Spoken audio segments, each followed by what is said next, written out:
I'd like to begin this video with a quote. See with the entire body that which cannot be seen. Wait. See with the entire body that which cannot be perceived with the eyes and ears alone. When I got this mug, I tried to look up on Google who said that. Nothing comes up. I found it very profound when I was 20 years old, freshly moved to the town that I live in, which I will not disclose, though the context clues may make it pretty apparent. I was in my bare, white-walled apartment with no furniture, no food, and no roommates, and I'd just gotten bit by a black widow, and I was just oxyed out in bed trying to recover, and really heartbroken, and just like a lot going on. I felt that there was some comfort every day in making my morning pour over, which I still have not gotten the ratio right for, and my coffee always turns out kind of watery and shitty. Just making that pour over every morning and drinking it out of this see with the entire body that which cannot be perceived with eyes and ears alone mug was a great comfort to me in those times. Some time has gone on since then. Some time has gone on since the last video I made. You might notice some things are different. Number one, I dropped Doechii from the title of my videos because I feel bad that I'm still using her name for clout. And this is my artist way journey, not hers. I do credit those videos with getting me finally on the artist way, so shout out Doechii, but she's getting her flowers now. Number two, my hair is pink, though you might not really be able to see in this cloudy light on this fine Monday afternoon. And number three, you may notice something wiser and more mature, full of more depth, perhaps richer, more complex about my aura coming through the screen, and that is that I turned 22 the other day. Please clap. I'm feeling great about it. Oh Jesus, oh. Yeah, I feel that the sun is shining down upon me metaphysically as well as spiritually. It's not really different. I'm feeling great about being 22. Jesus, I'm gonna have to take this off. I always see things through when I start them, and I really have enjoyed the little community that's been cultivated so far on this channel, and I can't wait to see it grow. So I would like to feed that community. One of the ways that I like doing that is through these videos, showing you guys in real time my approach to creativity and how it's changing my life and changing the way that I create. And this book has been meaningful to me so far, very meaningful. On week 4 or so, I realized that in very plain language, I could state I want to be an artist. I didn't want to downplay that anymore, which is funny that I ever did, because this is such an instrumental part of my... See, every time I'm saying something that feels profound to me, the sun comes down and shines upon my face, which feels like a beautiful synchronicity, to use Julia Cameron's language.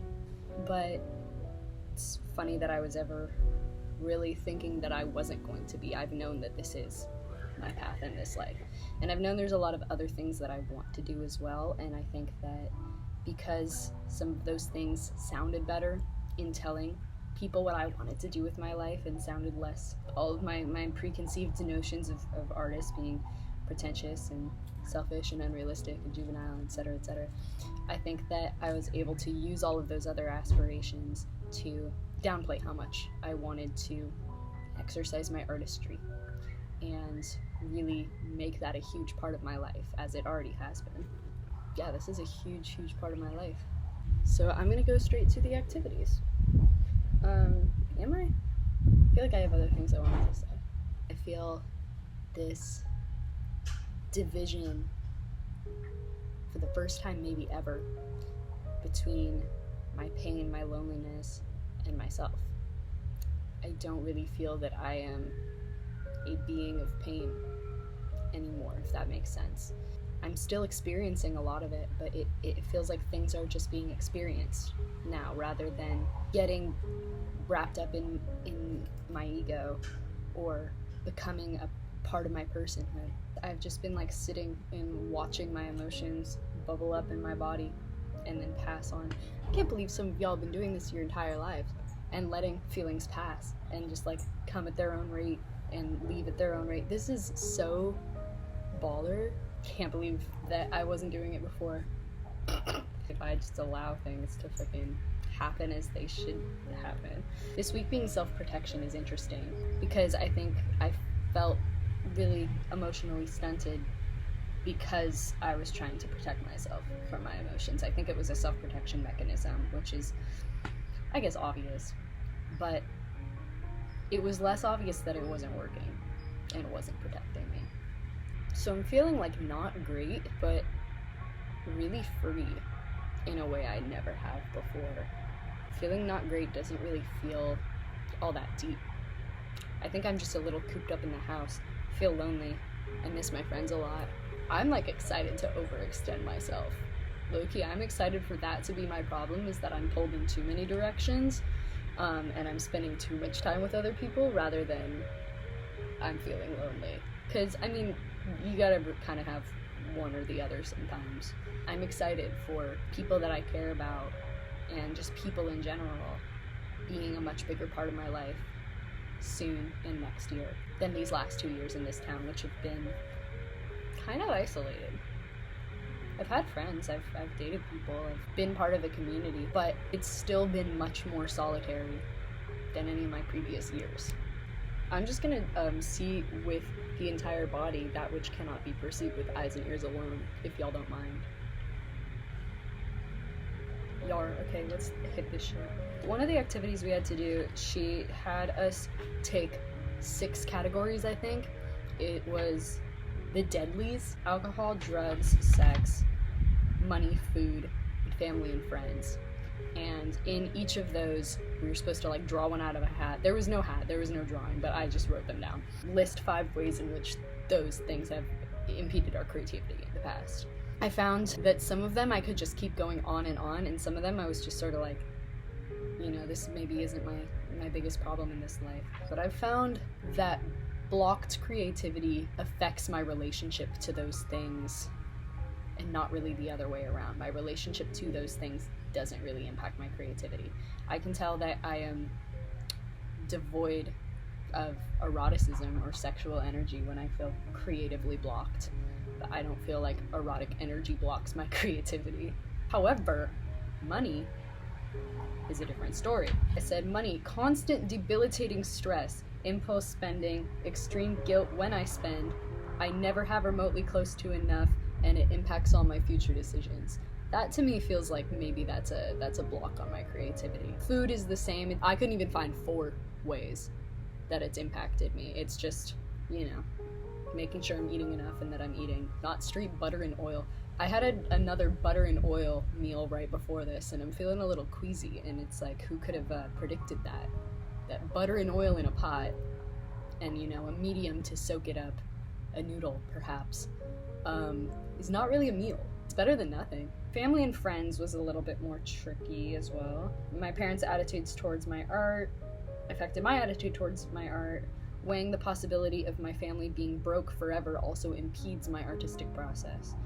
I feel dependent sometimes on my friends and my like creative peers to validate me or make me feel like my art is good. Certain friend groups have made me lose touch with my art in the past. Not in a horrible way or anything, but there's a lot of people where art isn't really at the center of their lives, and I think that's perfectly respectable. But it makes me also start decentering it. I've been in relationships like that a little bit, and I will feel a little bit silly for wanting art to be a much bigger part of my life than it presently is in those relationships, and it'll cause conflicts. And I also worry a lot about how artistic success would impede my relationships. I don't want to become famous and lonely. I want to live a life that maintains some sense of normalcy, mostly for the sake of like family and friends. You know, I am not super sold on marriage and kids and whatnot, but I still do anticipate having love and family in my life as I get older, and I don't want my whole life to become this like machine like careerist hellscape. Especially arising from something that I have such a pure love for. Just would feel like such a disservice to myself and to the art. Here's where it's important to remember that The Artist's Way was written in the 20th century. It does not mention that damn phone. And if I'm being honest with myself, all of these things, sex, drugs, alcohol, family and friends, time, money, what's the other one? Food. None of these things affect my creativity even remotely close to that damn phone. That's the thing that's really fucked my life up, and that's been like a huge recurring theme of this year, is that I've been really tripping about my relationship to technology, thinking about it in a way that it has never been this critical, and really examining how it's impacted my life. And I got really, we'll talk about this in the flip phone video that I promise is coming at some point. I wasn't even more addicted to my phone this year, but I was more obviously addicted to my phone once I started this meme page with my best friend, and then it randomly got like a bunch of traction, and it's been like a great joy of my life. But just as a facet of that, I started using my phone so much more, and I was like right about to beat my social media addiction. And I don't want to give up the meme page. It literally is like one of the best parts of the year, has been the relationships formed from it and how far we've taken the bit. But it's also made me think about that damn phone. And so here's what I wrote about that damn phone. Distracts me constantly from all my goals, increases fatalistic thinking, lack of nuance, and black and white thinking. Instagram is not sexy. My phone is not erotic, parentheses, not conducive to creative flow. Social media comparisons and focus on metrics zaps my creativity. It makes me lethargic. It makes me insecure. It sucks up all my free time. It distracts me from my artistic goals. It fucks up my sense of scale and gravity of real life events happening in the world. And it dulls my overall brain power. And I hate it. And I hate my phone so much. And my phone's been dead for 4 days, and I'm like really dreading having to turn it back on. There are still things that I want to share on it and things that I like about Instagram, but the cons are heavily outweighing the pros. I mean, I've had to be honest with myself and be like, this is fucking me up, which is actually the next activity. Get an ant off of there. The awful truth, the habit that gets in the way of my creativity is my social media habit. What do I think is a problem in my life? She says, what do you think is a problem? It is. I think my social media usage and my daily eating and sleeping habits are my greatest problem. What do I plan to do about that? Flip phone. That video is gonna be fun. I'm so excited. Get on EBT again. That did happen. I'm eating better. I can't say that right after I just said I made an oil and butter meal. I got a real alarm clock. I also been using my flip phone for alarm. Taking magnesium. No technology in the bedroom. That has been working great. Make and read cookbooks. Get better pajamas. Fix my bedding and keep reminding myself why I want to reduce my screen time. And also provide myself a lot of phone alternatives. That will come in the what's in my freaking bag video, which is also coming. What are the payoffs in holding on to this block? I won't have to change and exert a lot of energy in doing so.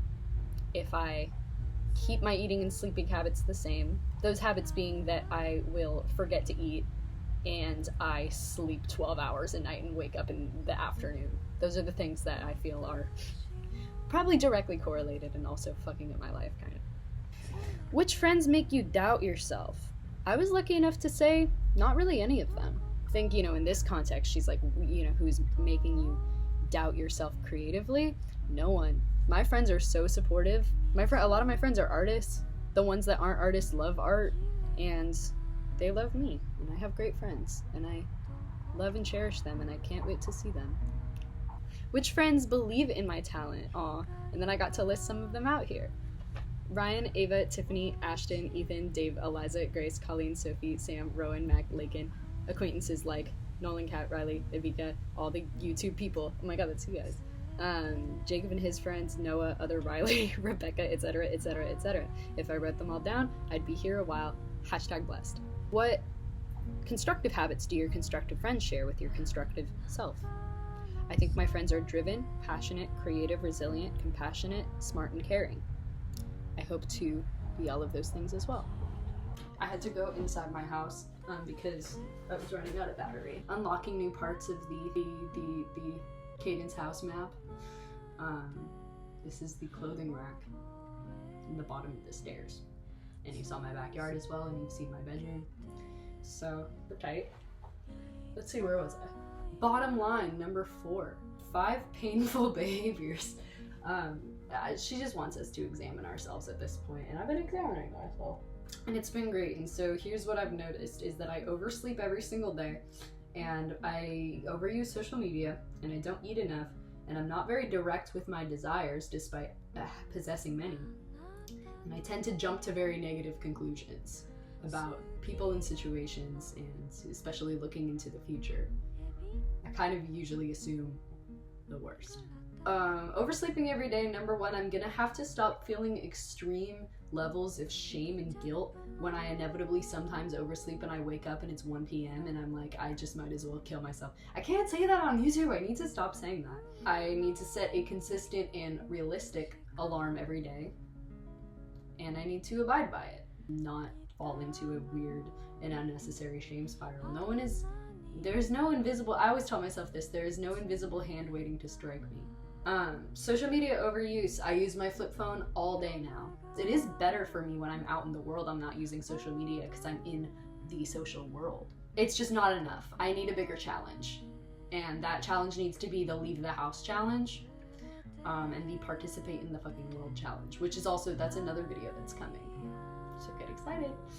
And no compulsive posting, simply because I've used Instagram basically as like an extension of my body since I was 12 years old. Not eating enough. Eating cannot be optional. I often will just be like, I have shit to do. This can be pushed, you know, a couple hours back. No, it can't. Because then I'm gonna get nauseous because I haven't eaten in hours. And then I'm not gonna be able to eat by the time it's time to eat. And then everything gets fucked up, and I'm not gonna say that. And I never skip breakfast. That already is honestly pretty easy for me. I don't understand how I used to do it, and I don't understand how my friends still do it, skipping breakfast. Just go, wake up, go to class. I used to do that. My body won't let me do that anymore. At the ripe old age of 22, breakfast is not fucking optional. So if you're watching this and you're under 22 and breakfast is optional, just know that this is coming for you. Your hubris will be denied to you by the mechanisms of your body, and you will be humbled. Same goes for alcohol. One day you will have to be hydrated before you drink, or you will die. If you're 18, you just got to college and you can take 7 shots in a row on no food, no water, this life is coming for you. So start now. Start by eating and drinking enough water is basically all that you need to do to live a satisfactory life in most cases anyway. And yet. Not being direct with my desires. No more games. No more trying to get the other person to read my mind and give me what I want so I don't have to ask.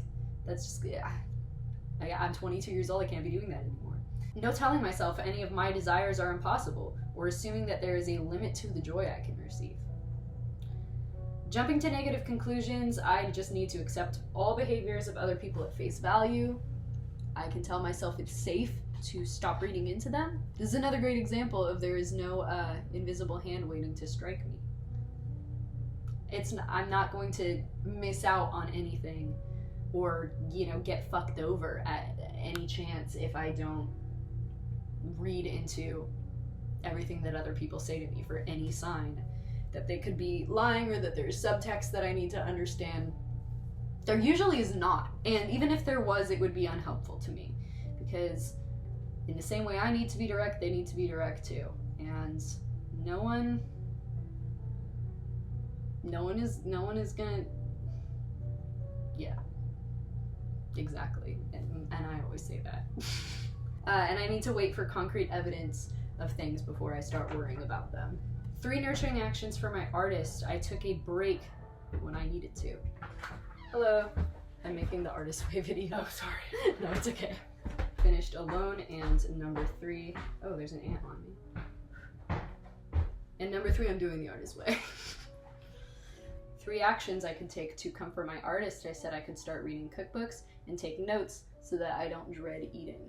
I realized that I've just been making myself like basically slop and gruel and butter and oil, and that's why it's been difficult to get my appetite up. When I got my food stamps, I went and got a lot of seasonings. Cooking is fun again. It's such a great joy to buy hella groceries and you can cook anything you want and you have access to a functional kitchen and, you know, an internet connection. I want to take advantage of all of those things. And I could go to the studio as soon as it's open and my cold is gone. This is from when I had bronchitis for 3 weeks and couldn't sing.